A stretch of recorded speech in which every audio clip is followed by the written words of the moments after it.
మనందరము కలిసి ప్రకటన గ్రంథము 2వ అధ్యాయము 19 నుండి 23 వచనాలు చదువుదామండి.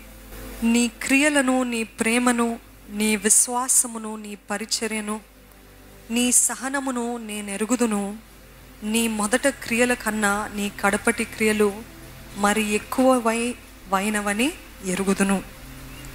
అయినను నీ మీద తప్పు ఒకటి నేను మోపవలసినది ఏమనగా, తాను ప్రవక్తినని చెప్పుకొనుచున్న యెజబేల్ అను స్త్రీను నువ్వు ఉండనిచ్చుచున్నావు.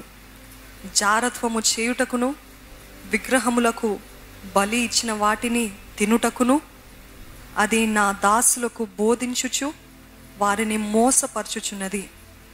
మారు మనసు పొందుటకు నేను దానికి సమయం ఇచ్చితిని, కానీ అది తన జారత్వము విడిచిపెట్టి మారు మనసు పొందనొల్లదు.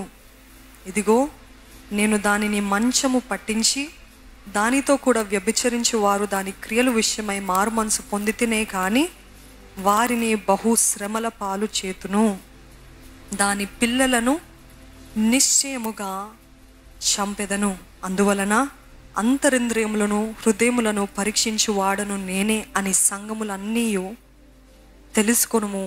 మరియు మీలో ప్రతి వానికి వాని క్రియల చొప్పున ప్రతిఫలము ఇచ్చెదను. హల్లెలూయా. ఇక్కడ చూసినట్లయితే ఈ వాక్య భాగము, దేవుడు ఎప్పుడు తప్పులు మోపే దేవుడిలాగా కనపడతాడేమో, కఠినంగా కనపడతారేమో, కొంచెం కష్టంగా ఉంటుంది మనల్ని శిక్షించేటప్పుడు, మనల్ని గద్దించేటప్పుడు. కానీ ఇక్కడ చూసినట్లయితే యేసు ప్రభు తాను మొదటగా ఏం చెప్తున్నానండి, ఈజ్ కాంప్లిమెంటింగ్. ఏంటి, మీ క్రియలను నేను చూశాను, నీ ప్రేమను చూశాను, నువ్వు చేసిన త్యాగాలన్నీ నేను చూశాను. కానీ అంటే గాడ్ ఆల్వేస్, నువ్వు ఎన్ని మంచి క్రియలు చేస్తావు, ఐ హ్యావెంట్ ఫర్గాటన్ దెమ్. ఎప్పుడు తప్పులే ఎత్తిపట్టి చూపించే దేవుడు కాదండి. మనము పర్ఫెక్ట్గా, నేను పరిపూర్ణుడై ఉన్నాను కాబట్టి మీరు కూడా పరిపూర్ణులు ఉండటానికి ప్రయత్నించుడి అని చెప్పిన రీతిగా ఈరోజు దేవుడు he always wants us to excel. స్టాగ్నెంట్గా ఉన్న చోటనే ఉండాలని ఆశపడే దేవుడు కాదు.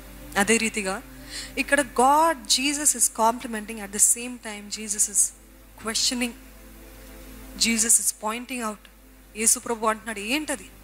Why have you entertained the spirit of Jezebel in your church? నీ సంఘంలో, తూయితారా సంఘానికి దేవుడు చెప్పిన మాటలు ఇది. ఈరోజు మన జీవితాల్లో ఎన్నోసార్లు తెలియకుండా మనల్ని ఇక్కడ దాని పిల్లల్ని నువ్వు ఎంటర్టైన్ చేస్తున్నావు. దాని పిల్లలు అని అంటే, పిల్లలు అంటే యెజబేల్కి పుట్టిన కుమారులు ఎప్పుడో చనిపోయారండి, హతమార్చబడ్డారు, చంపివేయబడ్డారు. ఎందుకంటే ఆ శాపము, తాను చేసిన భయంకరమైన క్రియలు బట్టి తన కుటుంబం అంతా కూడా నాశనం అయిపోయింది. ఆహాబు రాజు, యెజబేల్, తన పిల్లలు అందరూ కూడా నాశనం అయిపోయారు. కానీ దాని పిల్లని నువ్వు హతమార్చుము అని ఎందుకు చెప్తున్నాడు? పిల్లలు అంటే ఎవరంటే, ఇక్కడ కేవలము శారీరక పిల్లల గురించి మాట్లాడలేదు, కానీ ద స్పిరిట్స్ అంటే ద డీమన్స్, దురాత్మలు. దేవుని ఉద్దేశం ఏంటిదంటే, యెజబేల్ అనుచరులు అంటే దురాత్మ శక్తులు మీ జీవితాల్లో, మీ కుటుంబాల్లో, మన కుటుంబాల్లో, మన పరిచర్యలో, లేకపోతే ఎక్కడో అక్కడ చోటిచ్చిన దురాత్మలు యేసు ప్రభు శక్తి ద్వారా చంపివేయబడాలి. Hallelujah. It is very important. ఈరోజు మనం అనుకుంటూ ఉంటాము, నా జీవితంలో యెజబేల్ లేదే, నా హృదయంలో యెజబేల్ లేదే. మన చుట్టూన పరిస్థితులు చూసినట్లయితే ఎక్కడ చూసినా యెజబేల్ అనుచరులు, యెజబేల్ పిల్లలు, దురాత్మ శక్తులే మనకు కనబడుతున్నాయండి. దాని పిల్లలకి అంటే యెజబేల్ ఆత్మ పిల్లలకి ఉన్న స్వభావం, అంటే దురాత్మలకు ఉన్న స్వభావం ఏంటో మీకు చెప్తానండి. First of all, the spirit of manipulation. Jezebel అన్న ఆత్మకి మొట్టమొదట కావాల్సింది ఏంటిది అని అంటే, మన హృదయము, మన మనస్సు. ఏం కావాలి? మన హృదయము, మన మనస్సు. అందుకనే ఇక్కడ దేవుడు అంటున్నాడు, అందువలన అంతరింద్రియములను హృదయములు పరీక్షించు వాడను నేనే. అంటే గాడ్ ఇస్ సేయింగ్, మీ హృదయములో యెజబేల్కి చోటిచ్చారా? మీ అంతరింద్రియంలో చోటిచ్చారా? అందుకని దేవుడు అంటున్నాడు, I am the one who test and examines the hearts and minds. What does the enemy want? Our hearts and minds. What does God want? మన శరీరం కావాలండి దేవునికి. మన శరీరం ముఖ్యమా దేవునికి? ఎంతమందికి తెలుసు దేవుడికి నా శరీరం ముఖ్యం కాదు, దేవునికి నా ఆత్మ ముఖ్యము అన్నవారు నమ్మితే హల్లెలూయా చెప్తారా? ఈరోజు మన శరీరం కంటే ఎక్కువగా కావాల్సింది అపవాదికి ఏంటిదంటే మన మనస్సు ఇక్కడ చూసినట్లయితే ఈ యెజబెల్ అనే ఆత్మ it's a spirit of manipulation. అన్నీ కూడా సత్యాన్ని మలచటము, అన్నీ కూడా కుయుక్తితోటి చేయడము, ఉపాయంగా ఆలోచించడము, ఈ రీతిగా ఎప్పుడు చూసినా కంట్రోలింగ్ స్పిరిట్, కంట్రోలింగ్ మ్యానిపులేషన్, సత్యాన్ని ఉన్నది ఉన్నట్టుగా చెప్పకుండా సత్యాన్ని మలచి మలచి మలచి తిప్పి తిప్పి చెప్పటము. ఈ రీతిగా ఈ ఆత్మ మన మధ్యలో ఎంతగానో పనిచేస్తుందండి. దాని ఉద్దేశం ఏంటిది? ఏలియాని కంట్రోల్ చేయాలి, ఆహాబు రాజుని కంట్రోల్ చేయాలి, నా చుట్టూన్న వాళ్ళందరినీ నేను కంట్రోల్ చేయాలి, నా అధికారం కింద పెట్టుకోవాలి, నాకు లోబడేలాగా చేయాలి, నా మాటనే ఫైనల్ వర్డ్ అని చెప్పటము అని చేయడము. To control like a puppet. మనిషి ఉంటాడు, ఆ పప్పెట్ వీరు ఎట్టు తిప్తే అట్టు. ఆ రీతిగా యెజబెల్కి కూడా it always wants to control మన మైండ్స్, మన హార్ట్స్. మాటలో మాట ఎంతమంది ఈ వారంలో యెజబెల్ ఆత్మ ప్రేరేపించిన తలంపులు బట్టి నేను చేశాను అన్నవారు ఉన్నారా?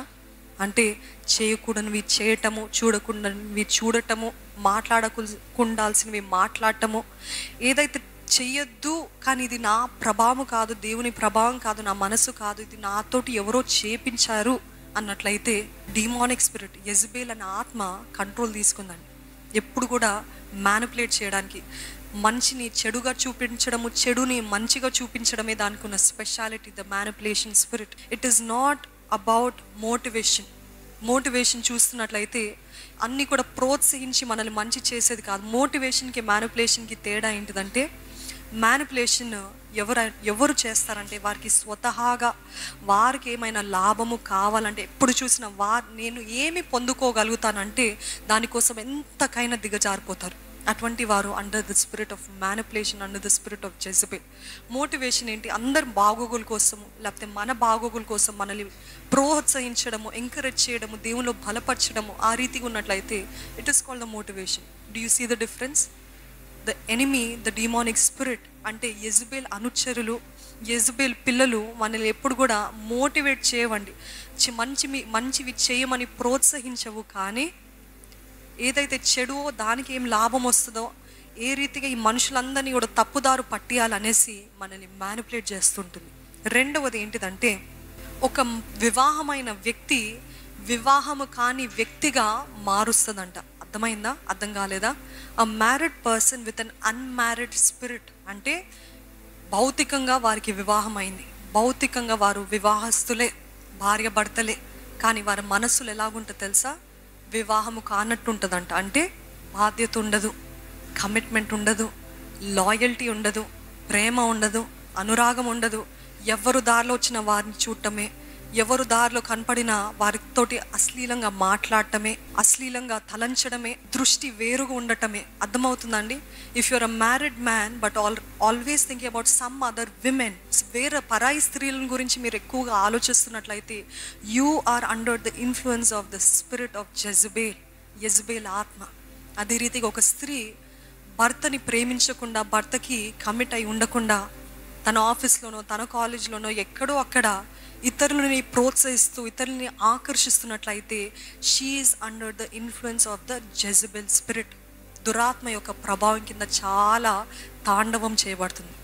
అందుకనే కమిట్మెంట్, లాయల్టీ, ప్రేమ, సెల్ఫ్ కంట్రోల్, ఆశా నిగ్రహం ఇవన్నీ లేవా? ఆత్మఫలము లేదా? ఆత్మఫలము లేని ఎడల దురాత్మ తాండవం చేస్తుందండి. And married man or women but with an unmarried spirit. ఈరోజు చీటింగ్, వ్యభిచారము, పాపము, పొర్నోగ్రఫీ ఇవన్నీ ఎక్కడి నుండి స్టార్ట్ అయిందంటే దురాత్మ ప్రేరేపణ. దురాత్మ మన మనస్సులు, మన ఆత్మలు కావాలి కాబట్టి ఆ రీతికి చేస్తుంది. I do not have to keep my mind clean, I do not have to stay my self pure, keep my self pure అని ఇటువంటి మాటలు చెప్తా ఉంటుంది. భార్య పక్కనే ఉంటుంది కానీ ఈయన చూసే దృశ్యాలన్నీ అశ్లీలమైన దృశ్యాలే. భార్య పక్కనే ఉంటుంది, అన్ని అశ్లీలమైన కార్యాలే, అన్నీ దేవుడికి ఇష్టలేని ఎంతో చెడు ఆలోచనలు, తలంపులు. పరాయి స్త్రీ, వేరే స్త్రీని ఆ దృష్టితోటి, అశ్లీలమైన దృష్టితోటి చూసినప్పుడే నువ్వు వ్యభిచారం చేస్తావని యేసు ప్రభు నియమం చెప్తుంటే, భార్య పక్కన ఉండగానే, భర్త పక్కన ఉండగానే I do not have to keep my self, నేనేమి శారీరకంగా తప్పు చేయట్లేదు కదా, నేనేమో రియల్గా వెళ్ళి ఏం చేయట్లేదు కదా, నేను ఊరికే బై మిస్టేక్ చూశాను అంతే అని అంటున్నారా? యెజబెల్ ఆత్మ తాండవం చేస్తుంది. దాని అనుచరులు, దాని పిల్లలు లస్ట్ఫుల్ స్పిరిట్. ఈ యెజబెల్ ఆత్మకి ఎలా ఉంటుంది అంటే ఎప్పుడు చూసినా ఆ ఆకర్షణ, ఆ భయంకరమైన శరీరేచ్ఛ, unclean spirit, immoral spirit, unfaithful spirit. If you are being unfaithful to your husband, మీ భర్తకి మీరు అన్ఫెయిత్ఫుల్గా ఉన్నట్లయితే, మీ భార్యకి మీరు అన్ఫెయిత్ఫుల్గా ఉన్నట్లయితే తప్పకుండా యెజబెల్ ఆత్మ మీ జీవితంలో ఎంతగానో మిమ్మల్ని కట్టి పెట్టిందని నమ్మండి. యెజబెల్ ఆత్మ కిందాక చెప్పినట్టు దానికి పిల్లలు ఉన్నాయి, కానీ దేవుడు అంటున్నాడు ఏంటిదంటే అవి చిన్నగా ఉన్నప్పుడే వాటిని చంపేయండి, వాటికి తినిపియకండి. ఏది మనము తినిపించినా, ఏది మనము నరిష్ చేసినా, ఏది మనము పోషించినా అది ఎదిగి వర్ధిల్లుతుంది కదండి. ఒక తల్లి తన బిడ్డలో తాను గర్భము ధరించిన వెంటనే ఆ తల్లి ఉపవాసము రోజుల తరబడి ఉందనుకోండి, ఆ బిడ్డ నిలుస్తుందా? ఆ గర్భం నిలుస్తుందా? నిలబడదు. ఆ గర్భము నిలబడాలంటే ఏం చేయాలి? తల్లి కేర్ తీసుకోవాలి, నరిష్ చేయాలి, తినాలి, చక్కటి ఆహారం, పోషక ఆహారము భుజించాలి. ఆ రీతిగా ఉన్నట్లయితేనే ఆ బిడ్డ పెరుగుతుంది. కానీ ఈ యెజబెల్ పిల్లలు, దురాత్మలు, ఆ చిన్న దురాత్మలు అవి చిన్న ఉన్నప్పుడే దాన్ని చంపేయండి అని దేవుడు చెప్తున్నాడండి. మీరు దాన్ని పోషిస్తున్నారు, తినిపిస్తున్నారు. ఆ చిన్న తలంపు వచ్చినప్పుడు దాన్ని అక్కడికక్కడే చంపేస్తే అది ఎదుగుండేది కాదు, అది పెరిగి పెద్ద అయ్యేది కాదు. ఆ చిన్న మాట, ఆ చిన్న ఆలోచన, దురాలోచన వచ్చిన వెంటనే no, I will not do it, no నేను చేయను, నేను మాట్లాడను, నేను వెళ్ళను అని ఆ తలంపు అక్కడికక్కడ మీరు కట్టి చేసిన వెంటనే అక్కడికక్కడే అది చచ్చిపోతుంది. కానీ ఆర్ యు ఫీడింగ్? దురాత్మల్ని, యెజబెల్ పిల్లల్ని మీరు పోషిస్తున్నారా? మీరు పెంచుతున్నారా? ఎప్పుడైతే మీరు దాన్ని ఎంటర్టైన్ అని అంటే ఇక్కడ మాట ఏంటిదంటే ఆర్ యు ఫీడింగ్ ఇట్? దాన్ని పెంచుతున్నారా? దానికి తినిపిస్తున్నారా? మీ తలంపులో ఉన్న నెగిటివిటీని బట్టి ఎప్పుడు చూసిన ప్రతికూల ఆలోచనలు అన్నీ కూడా, విరుద్ధమైన ఆలోచన, నెగిటివ్ థింకింగ్, ఇవన్నీ కూడా మనం వాటిని తినిపిస్తున్నామంట. దురాత్మలకి తినిపిస్తూ పోషిస్తూ మన హృదయంలో, మన జీవితంలో, మన కుటుంబంలో అవి పెరిగి పెద్దగా అయ్యే వరకు మనం పోషిస్తున్నామంట. Don't feed it and don't let it grow. ఎందుకంటే అది మన హృదయాన్ని, మన తలంపుల్ని, మన మనసుని నాశనం చేస్తుంది. ఈరోజు విన్న మీరు బాధ్యులు, యు ఆర్ అకౌంటబుల్. ఇంత తెలిసిన తర్వాత కూడా చూడటము, చేయటము, అది దురాత్మ. అది మంచిగా కనపడే దురాత్మ. అందమైన మంచి పాత్రలో పాయిజన్ వేసి, ఇది పాయిజన్ కానీ ఇది చాలా అందంగా ఉంది కదా, తాగు అంటే తాగుతామా అండి? తాగుతామా? తాగమే. ఎందుకు? Because we know what is inside of it. That is what is inside. ప్రతి అశ్లీలమైన కార్యాలు, అశ్లీలమైన దృశ్యాల వెనకాల ఉన్నారు దురాత్మల అనుచరులు, యెజబెల్ ఆత్మ. అందుకనే మలాకి గ్రంథము 4వ అధ్యాయము 5వ వచనం చూద్దామా. యెహోవా నియమించిన భయంకరమైన ఆ మహాదినము రాకమునపు నేను ప్రవక్తయగు ఏలియాను మీ యొద్దకు పంపెదను. ఆ భయంకరమైన దినమును రాకమునపు నేను ప్రవక్తయగు ఏలియాను మీ యొద్దకు పంపెదను అని ఆయన వాక్యం తెలియజేస్తుందండి. అంటే ఈ దురాత్మ అనుచరులు, యెజబెల్ అనుచరులు, యెజబెల్ పిల్లలు ఈ రీతిగా ఉన్నప్పుడు మన దగ్గరికి ఎవరిని పంపిస్తున్నాడంట? ఏలి ఆత్మని కలిగిన వ్యక్తినంట. ఆ వ్యక్తి మీరెందుకు అవ్వకూడదు? హల్లెలూయా చెప్తారా? Are there people who will resist? ఎదిరించేవారు ఇక్కడ ఎవరైనా ఉన్నారా అండి? మెలకుగా ఉండి ఎదిరించేవారు ఉంటే బిగ్గరగా హల్లెలూయా చెప్తారా? ఆ ఏలి ఆ ఆత్మ మనకి ఇచ్చునుగాక, రోషం కలిగిన మనల్ని లేపునుగాక. మనము వెలుగు సంబంధులమే, వెలుగుకి చెందిన బిడ్డలమే. అందుకనే వాటిని మనము ఎంటర్టైన్ చేయొద్దు, పోషించద్దు.